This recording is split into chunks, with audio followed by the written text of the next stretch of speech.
there was some discussion about the Indian Act.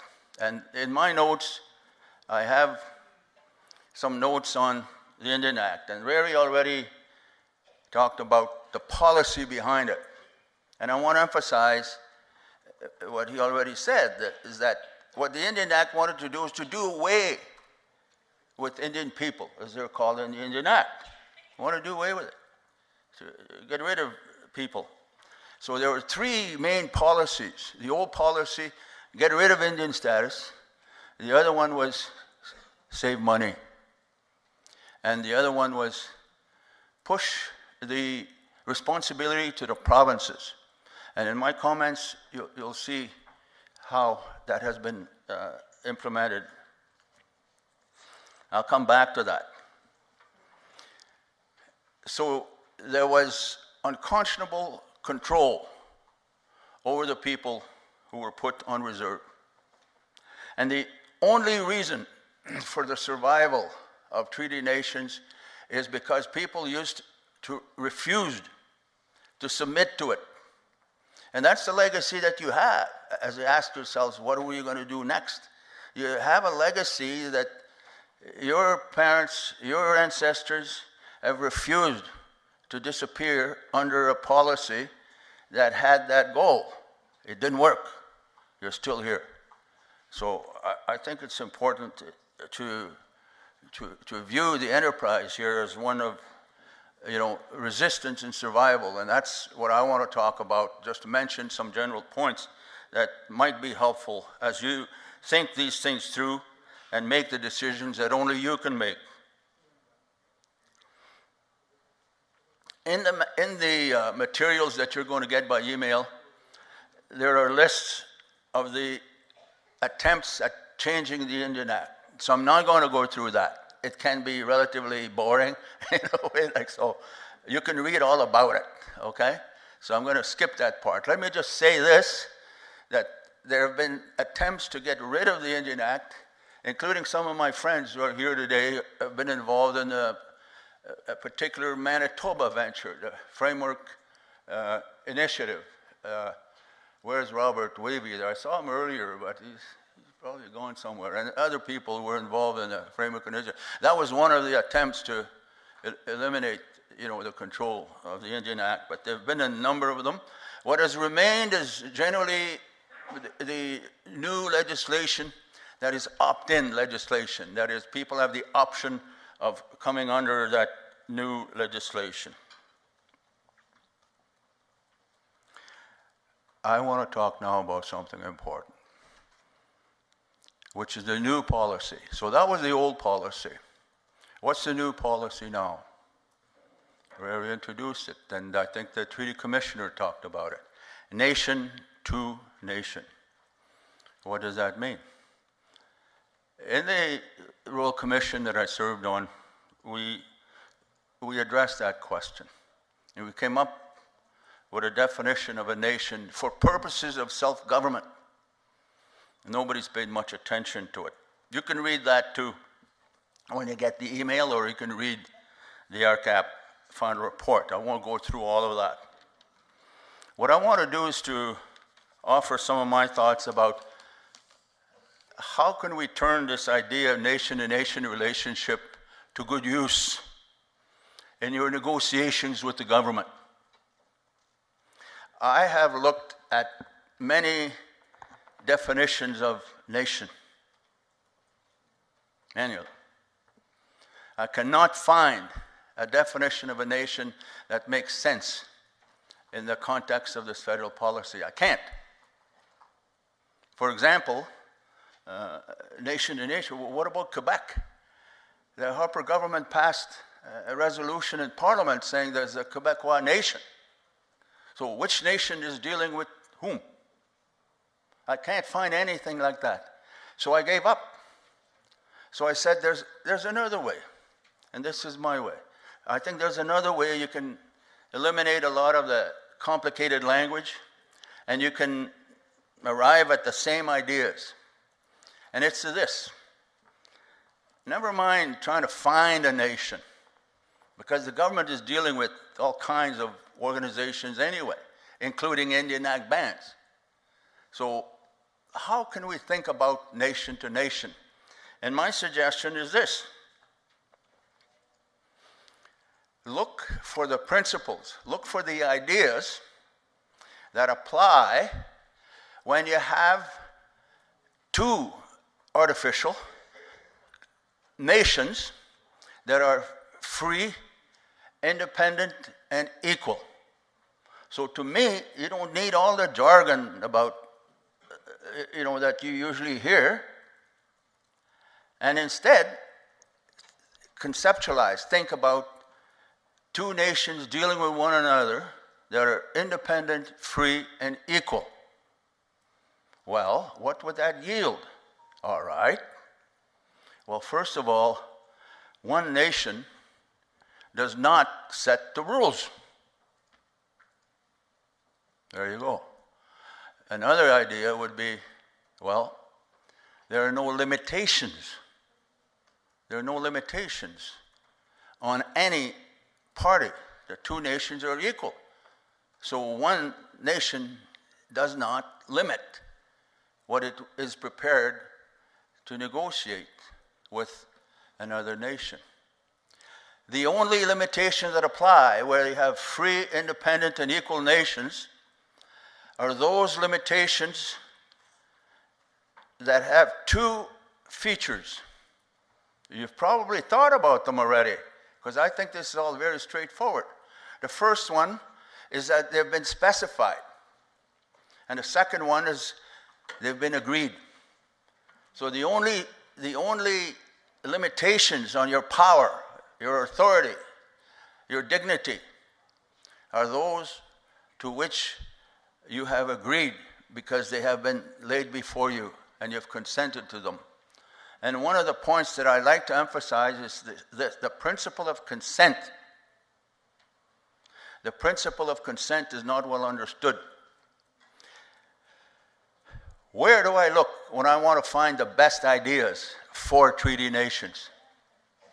There's not much in the jurisprudence, in the cases, or in philosophy. In the Canadian courts, there's not a lot. But when I'm looking for acknowledgement of power, of political power, I ask, who do the courts respect out of fear or love? And how do they deal with their interests? For example, Quebec, and English and French minority language rights. You know that the Supreme Court of Canada has got 3 judges from Quebec because they're French and they've got a different civil law system. So I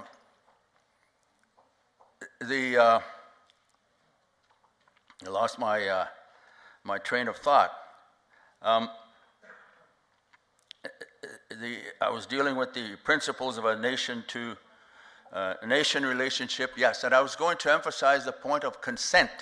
What the courts have said is this: consent is the basis for constitutional legitimacy. The Constitution is the basic law of Canada. No government can do anything against the Constitution. The Constitution sets out the powers of government. It limits the powers of government.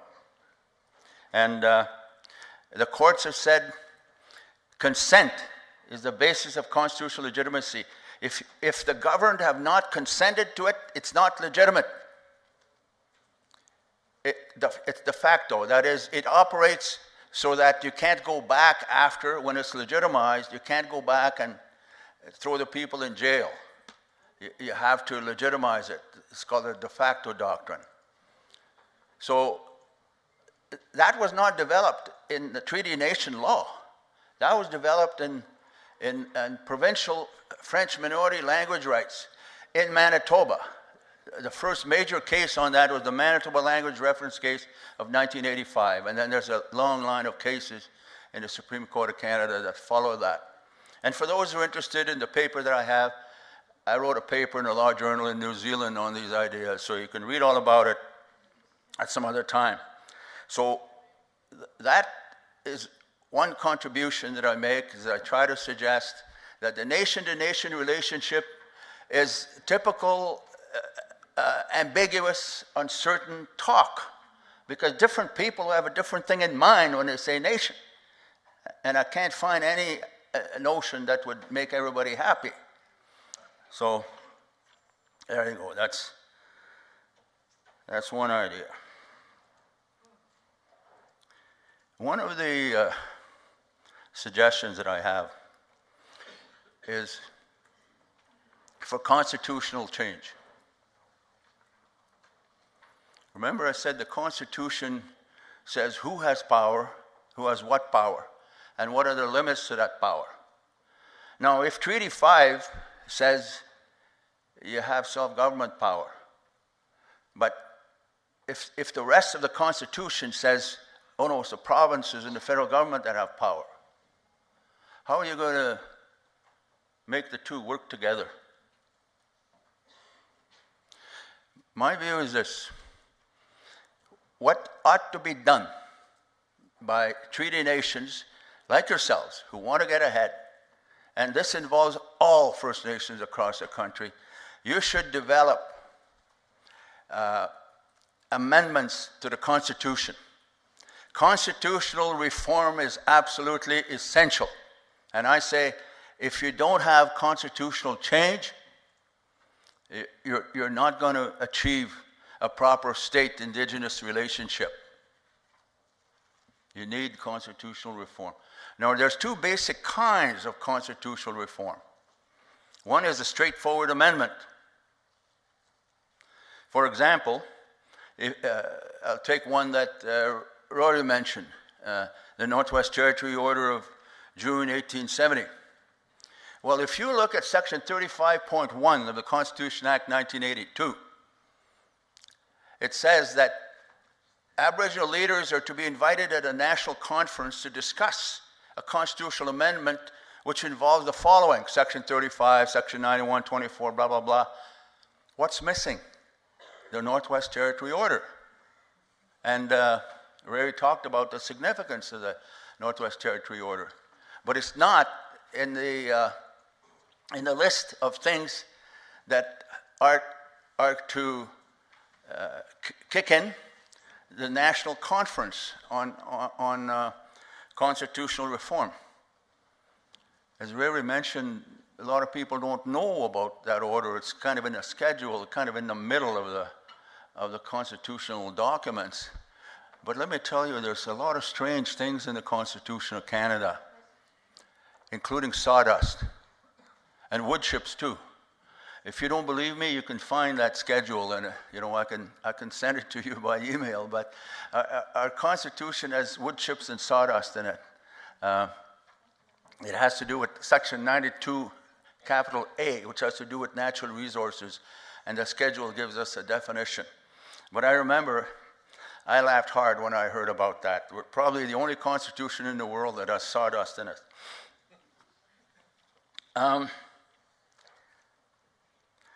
I want to briefly review some of the events and recent constitutional developments to give you the context in which you're going to have to think about creating institutions. But before I do, I want to say a quick word about the UN Declaration that has been mentioned before, and one of the important meanings. I have this in the notes that I'm sending. I explain the meaning of quite a number of words that are very commonly used. I just don't have time to go through all of them. But I want to mention just one, and it's the word people. And you can see here, S. And I brought this, I was a teacher many decades ago. This is show and tell. This is actually an actual paper that I've kept at home since the 1990s when I was in Geneva. The point of this is very important, but it's disrespected all the time in things that I read that people write in Canada because they don't understand English. They don't understand English. people means the people in this room. So people can mean kind of like persons. You know, you say one person, you know, there's many people here. That's individuals. But a people is a special thing. A people is a large group of people with all kinds of things in common, like the Cree people, the Anishinaabe people, you know, that meaning. And that one has a plural meaning, peoples. So if you have the Cree and the Ojibwe getting together, you have two peoples getting together. But you'll see in a lot of even public forums, even speeches, government speeches, you'll see peoples where they mean people. So we're trying to deal with that confusion. And the point is that what we were emphasizing at the United Nations is that the rights that we are dealing with are human rights, but they are human rights that are held by the community. So here I'm talking about what you're embarking on is a new challenge in the development of the state indigenous peoples relationship as a collectivity. No one has a right of self-government. I don't have a right of self-government. You don't have a right of self-government. You don't have a right of self-government. Who has a right of self-government? The community. So Treaty 5, arguably, or the Cree people, or the Dene people, up to you to decide, has a right of self-government, because the right is not held by individuals, it's held by the community. So these are some of the ideas and the distinctions that you have to understand in order to create those institutions. And if I had more time, and you can read about them in the notes, subject. What's the difference between a subject and a citizen, for example? One of the things that I always scratch my head about is why do people refer to First Nation citizens? Citizens wasn't an idea until Peace of Westphalia in 1648, I imagine. It has to do with the relationship between the state and the individuals that are governed by the state. So I'm wondering why do treaty nations use that? It's not up to me to say, but I'm sure that people have their own ideas of what's the right relationship between your community and the individual that belongs to it. I don't know, but it's up to the elders and others to determine that. So it's one of the questions that I have. Let me point out something very important in constitutional doctrine and law that was decided in 2014, 4 years ago, in two cases, the Grassy Narrows case and the Chilcotin case. And in these cases, the court made it clear that the law has changed a lot. The law of the Constitution has changed. Remember I said the Constitution allocates power and it limits power. So in the Grassy Narrows case, the court explained that Canada is a federal system. The federal government, parliament, can make laws about certain things. The provinces can make laws about other things. So the court decided in the Grassy Narrows that the provinces have the obligation to implement the treaties within their spheres of jurisdiction, which means within their authority. For example, natural resources.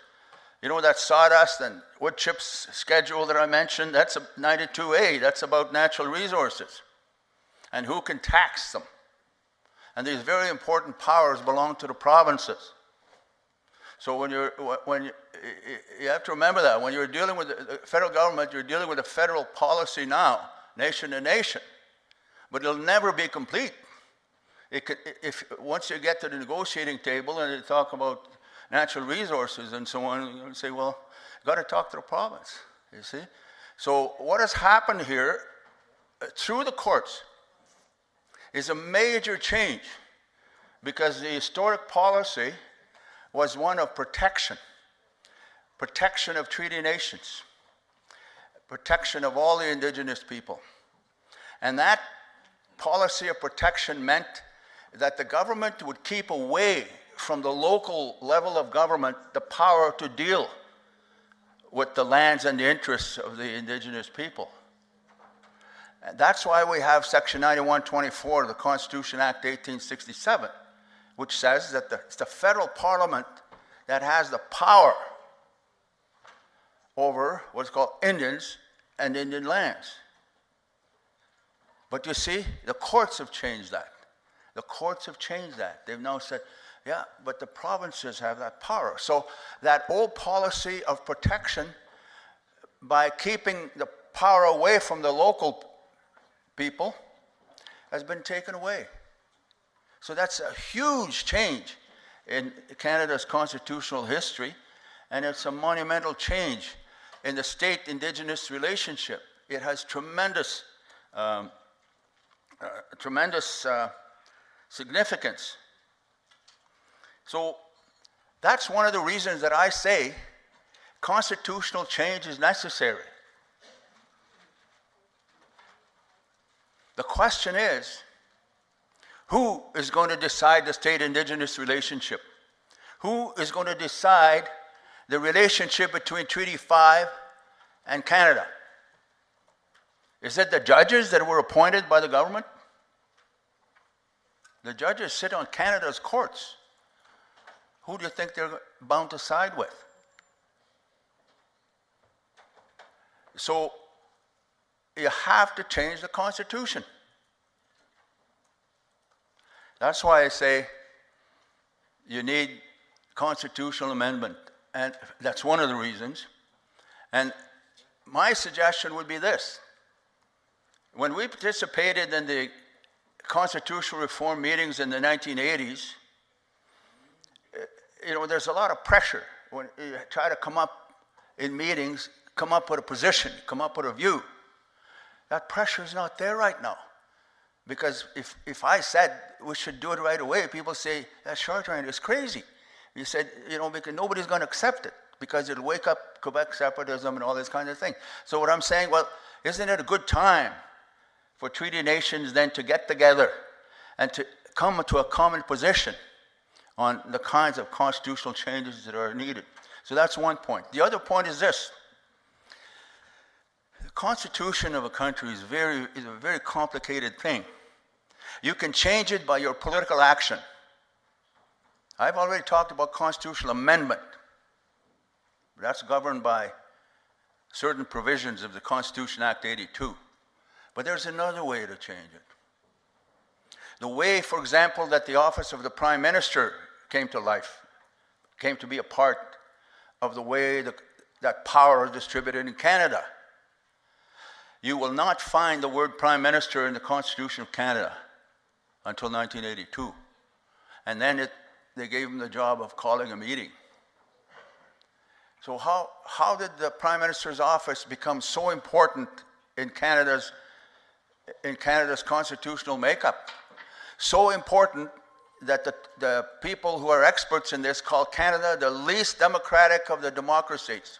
I'm not making this up. You just read the most well-known political scientists. This is their conclusion. And I've read at least 2 books on the matter that say, because of the concentration of power in the office of the Prime Minister, Canada is not a real democracy according to particular standards. And you understand that. So these are things, this is an office that has a lot of power, and it got there through political action. A lot of the modern trend was started by Pierre Trudeau. And it's become worse and worse in the sense if you don't like centralization of power, or better and better if you like it. But this is something important for treaty nations in Treaty 5 because,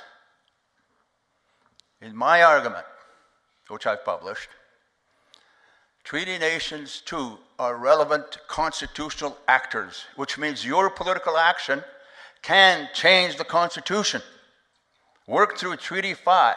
And what you do is you assert yourselves as we are the ones who decide what Treaty 5 means. We are the ones who decide how the government must relate to us. And you just do it. You do it. It's by your political action. If you insist on doing it, you insist and you do it in time and in accordance to the constitutional theory that we have in Canada, you can change the Constitution. Another way to do the same thing is through what is called the duty to consult. When you have consultations, you conduct yourself in particular ways, and that too can establish the law of the Constitution as you would like to have it. So you have to view this thing that you're doing, which has never been done before. You're trailblazers. You have to think about it, and you have to say, how do we want to change things? So I want to tell you, to give you a message of that you have, you're not without tools and without significance. You have a lot of constitutional significance. The other next point I want to mention is very, very complex and very, very convoluted. But I want to make a few comments about it because it's an idea that I think isn't all that useful, but so many people use it. And it's the idea of jurisdiction. If jurisdiction means that it comes from the Latin, it means to speak the law. That's what it means. But so it really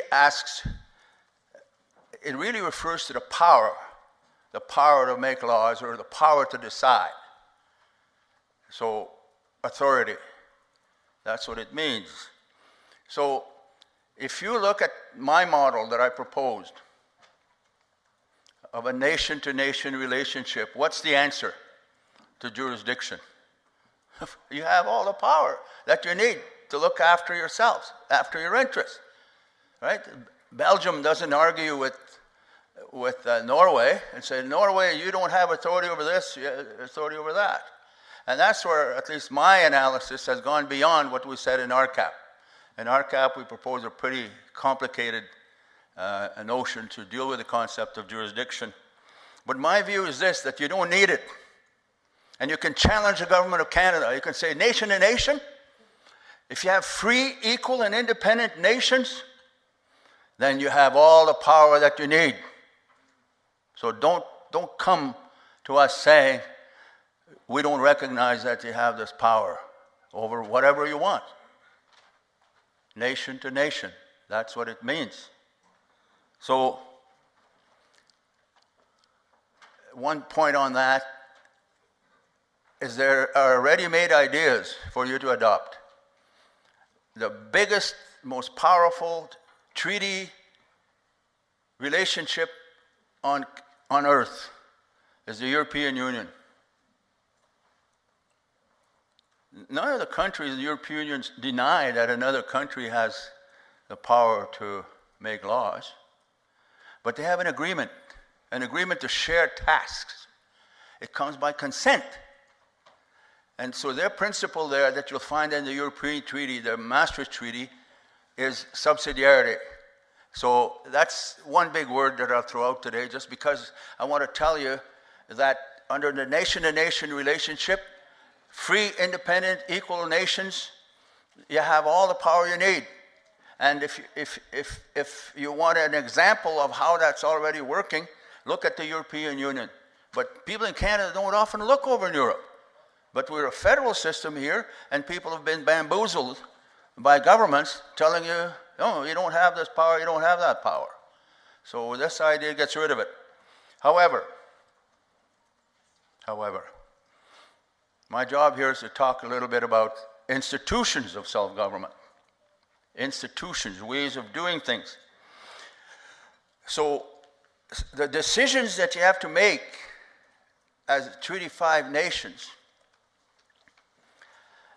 include a different meaning of jurisdiction.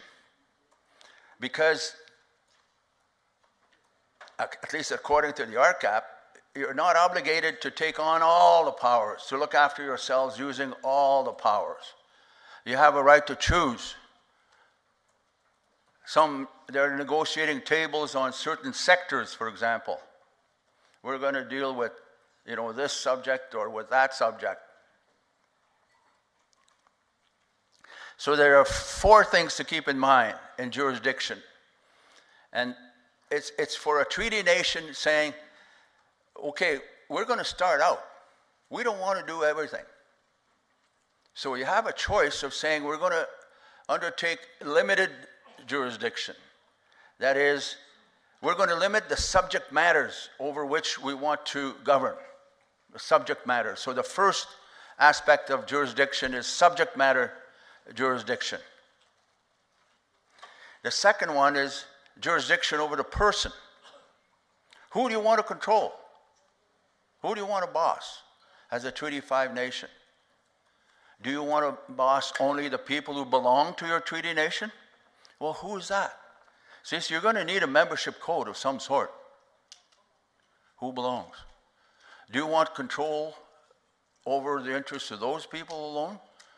Or do you want control over anybody that comes onto your land? And that one brings in the third aspect of jurisdiction, which is territorial jurisdiction.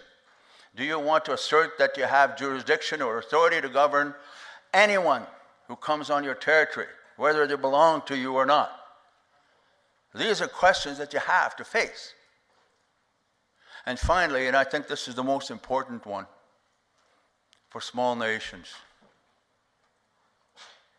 and that's where I think my suggestion on what nation-to-nation relationship means is helpful. It's respect. Equal, free, and independent nations respect one another.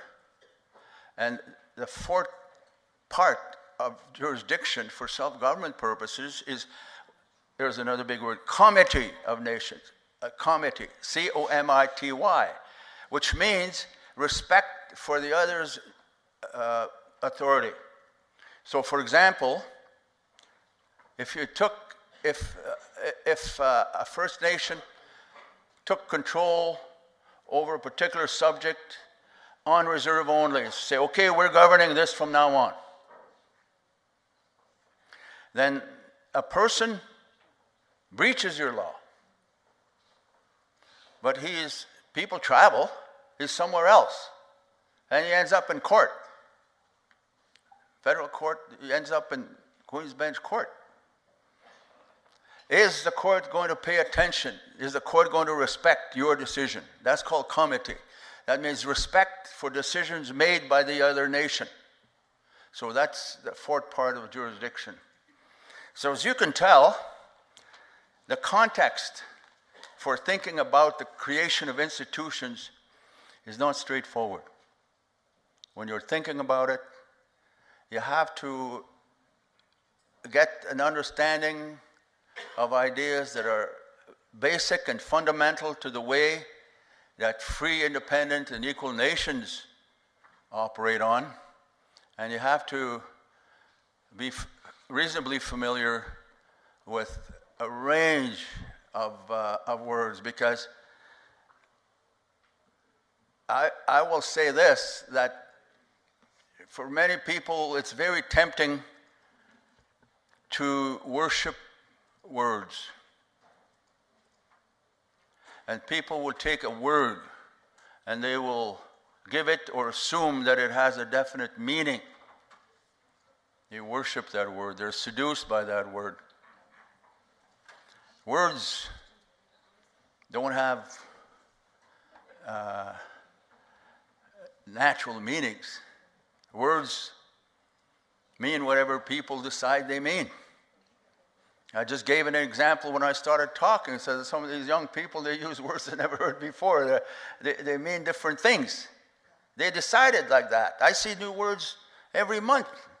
I'm blaming people from Ottawa. Rary lives there. I got to check with them. I say, who's the people making up all these goofy words that we see all over the place now? You know, some of them don't make any sense to me. You know, so who makes that up? So it's freedom. But language is very, very, very important. Language is very important. So you have to look behind the word to understand its true meaning. I'm going to come now to the end part, which is to identify particular options concerning institutions of government, and I want to make a few points about each one of them.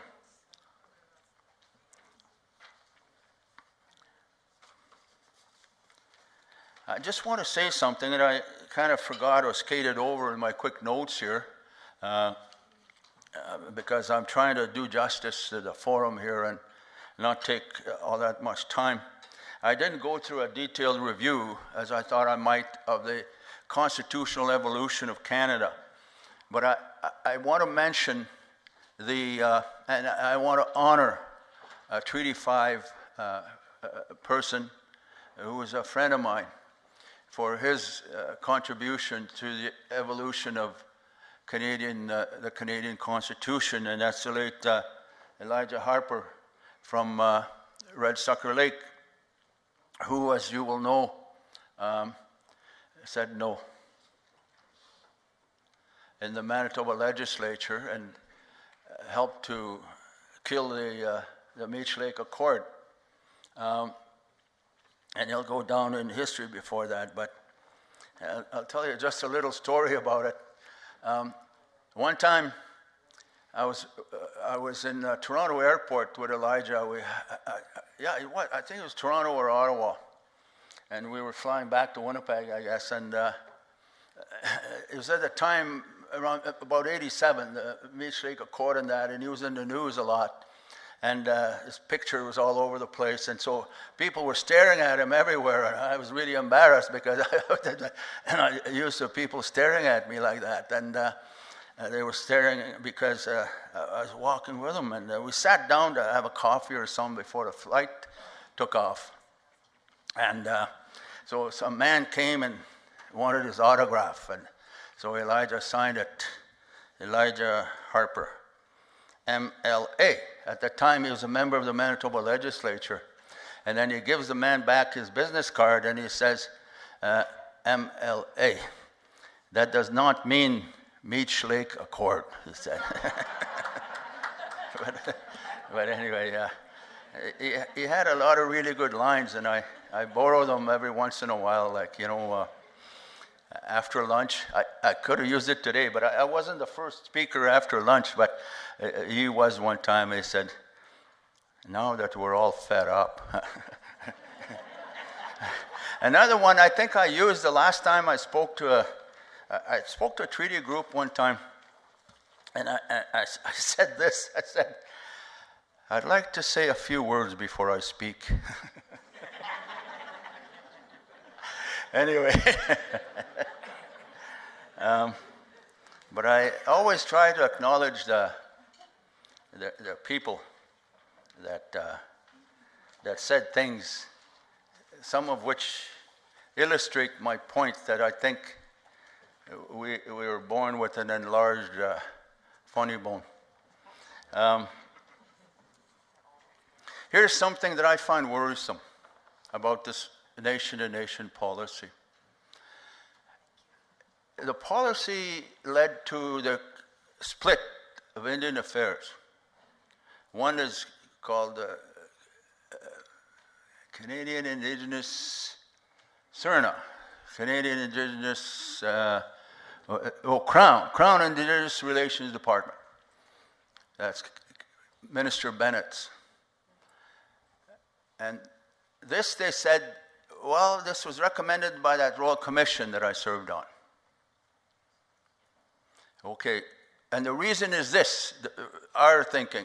The basic reason is that it's not going to work if you have bureaucrats that have power over treaty nations because they're providing them with services, negotiating their way away from them. Come on. There's a rule. Institutions once created don't die, they don't go away. It's a conflict of interest. So you have to get rid of that conflict of interest. So that's why you have to have another department, because people must not be forced to negotiate a self-government agreement. So Treaty 5, you don't have to say, we're going to govern ourselves just like Treaty 5 recognizes. You don't have to. So we'll create another department to continue providing the services that it does for as long as people want them. But that's an interim measure until you get your own agreement which includes financing and access to resources and transfer payments and fiscal resources and so on. But I have reason to be concerned that what I see happening doesn't seem to be created for a government to get away from control and to get away from a situation where it has a conflict of interest in negotiating self-government agreements. And the reason is this. I've seen it advertised, and some of you may be involved with this, that the Services Department, DISC, is involved, that's Minister Philpott's department, is involved in negotiating new legislation on child welfare services. Well, that has to do with agreement on taking on new authority. That doesn't sound to me like a department that's intended to die on the vine, to continue to provide services until such time as it's no longer needed because treaty nations have acquired their agreement on state indigenous relationships. So I think that's a matter of concern. There are other concerns, of course, including our proposal that the Ministry of Crown Relations ought to have budgetary control over all Aboriginal-related initiatives in all the different departments. And Minister Bennett doesn't have that. I wrote an article on this in Maclean's magazine, so if you wanted to read about that one, you could just Google it.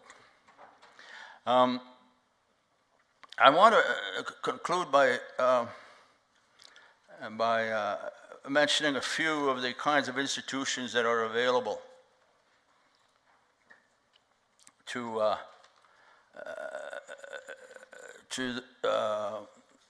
treaty nations that wish to create a proper treaty relationship with Canada.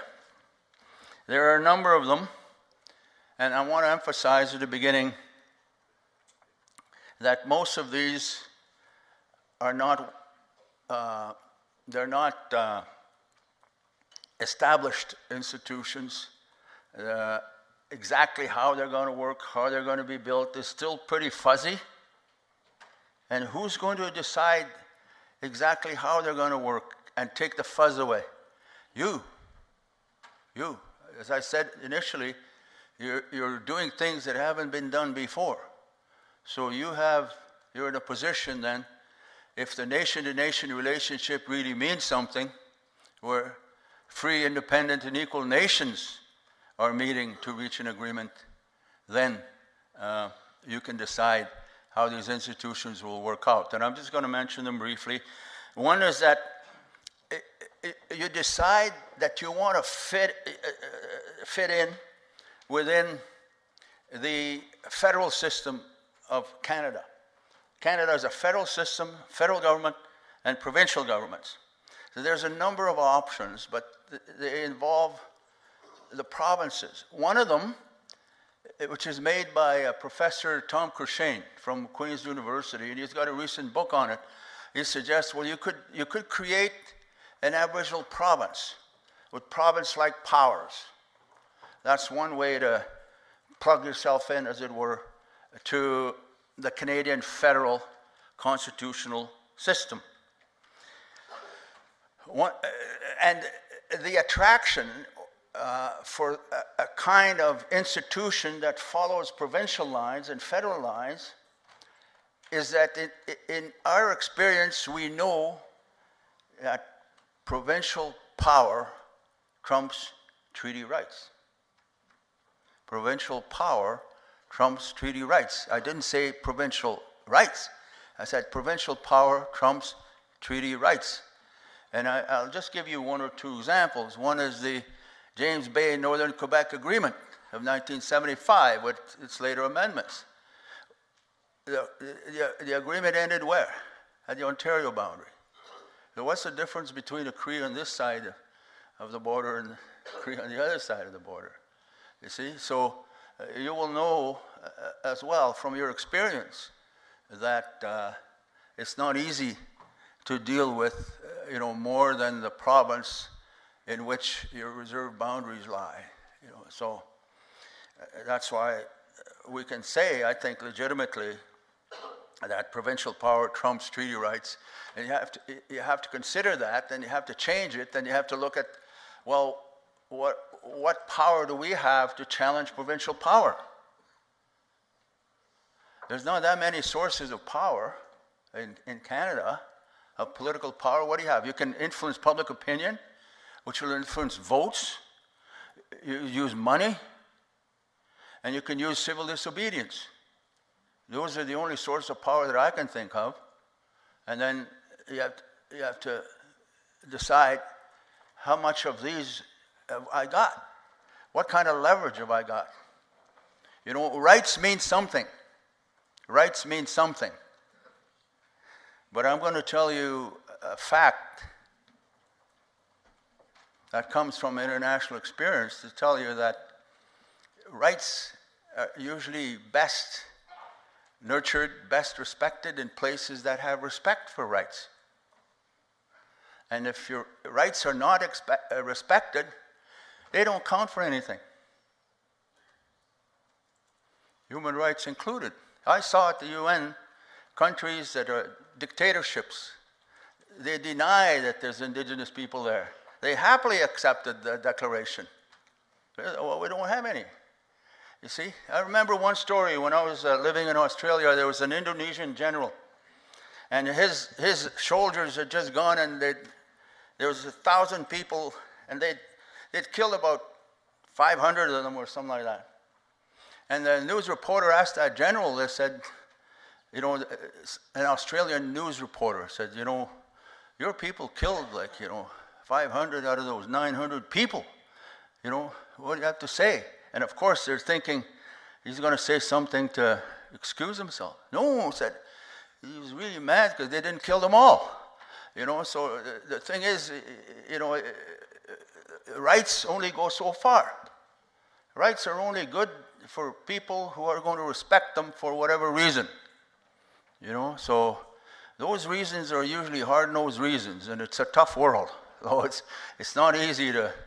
You can claim rights, but that doesn't mean everybody's going to pay attention.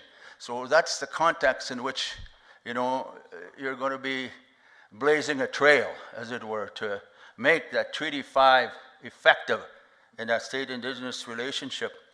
One other thing that might help, another kind of institution, and we looked at this one when I was on that provincial Aboriginal Justice Commission, which is the round table. They've got experience with that in Manitoba. You get a round table where you get representatives of treaty nations, you get a representative of government, and you get representatives of private industry. And you get them to meet, fairly informally, and they get a little secretariat to help them to do research and whatever.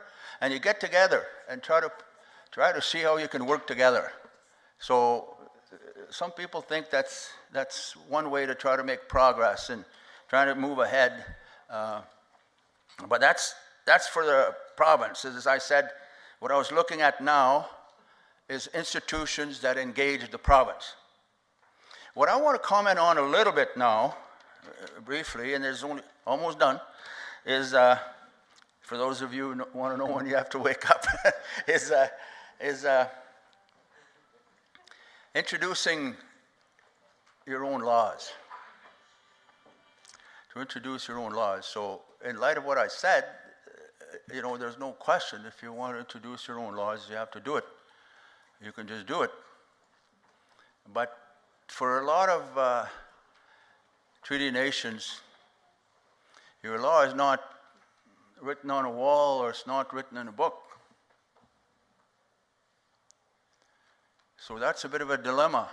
But we've got the experience from a number of quarters to help us to understand how you can go about making your own laws effective. One of the important things to remember is language. That the best depictions of your laws are going to be found inside your language. It's a challenge to go outside your language to explain those laws. So you need experts in your language to help you find your laws and to describe them. The language is of fundamental importance. The other thing is this. Treaty nations, First Nation people now have been living under the yoke of Canadian government for several generations. Rory there knows a lot about generations and stuff, and the great-great-great-grandfathers and so on. So you can count the generations under which people have been under control. And so you've become accustomed, because of your environment, to think about laws as rules. If you do this, then, this is the rule. And if you break the rule applies to everybody, and then you get this, what we call sanction. There's a result. Something happens. Often something unpleasant to you. So that's a rules-based approach to law. But there are other approaches to law. And one of them can be described as a values-based approach to law. Instead of saying, here's a rule, you look inside your language and you ask, what is important to us that tells us how people should get along? What's important to us that tells us how people within a family should get along? The children, the parents, the other relations. How should you behave with your neighbors? How should you behave with strangers? These are, so the way you behave is decided not by a rule, but by a value. And I've been privileged in listening to elders from a number of places in the world where they have talked about their old laws, their traditional laws. And this is, I understand, I think that's what they were talking about. So I think it's important to look at the language and to look at the things that the people value, and that will, I think, in a lot of cases, be the foundation for your law. Of course, in modern agreements, it's going to be almost necessary to write them. Because in my understanding from listening to elders, the laws are flexible because you have that value, and then when something happens, then those who decide will ask themselves, in light of this idea that we have, how should we deal with this situation? And they talk about it. And let me just say quickly that I have friends, the Navajo Nation, who have a lot of experience in developing Navajo laws. And one of the things they say to me, which I want to pass on for you to think about, talking it out. They say there's a lot of value talking it out. So if there's a dispute between people, you create an institution to allow people to talk it out.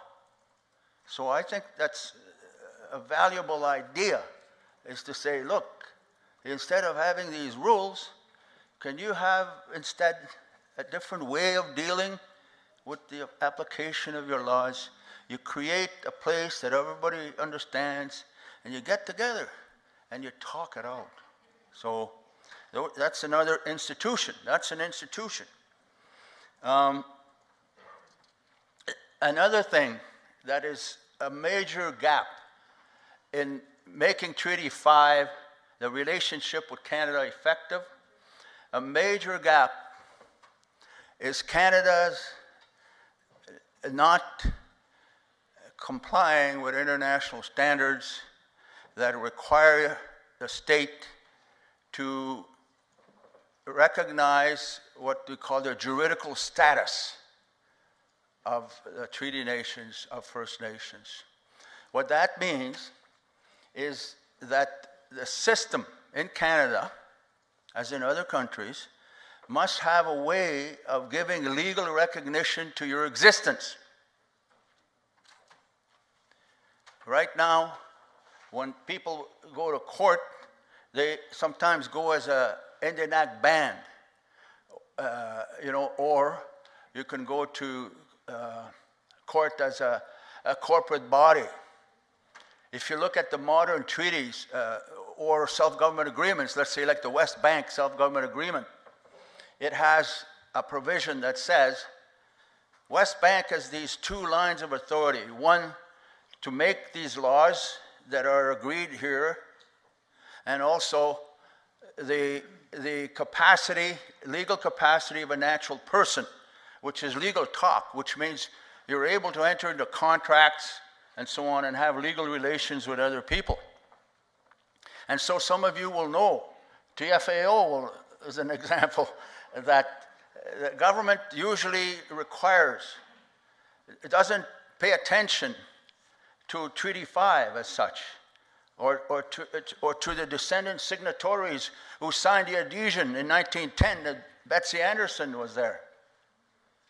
That signing group and its descendants are not recognized as having the legal authority in the courts. That's the juridical status. And that standard, that a state must do that, is found in the OAS Declaration on the Rights of Indigenous Peoples. You may not have heard about that, but like you've heard of the UN Declaration, there's another declaration that involves North and South American countries. And it was declared about 2-3 years ago, I forget offhand, and that's one of the standards that's in that declaration that is not in the UN Declaration. And the final institution that I'm going to mention is contract and arbitration. This is a very technical one. There's a legal way in which you can organize your relations with other people through contract. This could be handy for a First Nation that wants to govern itself but doesn't really know how to deal with strangers that are on your land. So you can require the teachers and whoever that they sign a contract and they agree that if there's any dispute, the dispute will be resolved with an arbitration. And then you can create your own arbitration, or you can go to the general arbitration system. So that's another thing that's available. And I was going to tell you another 5 quick funny stories there, Dennis, but he's telling me my time's up, so I'm just kidding. So I'm going to say thank you very much for your kind attention. You're welcome on all my relations.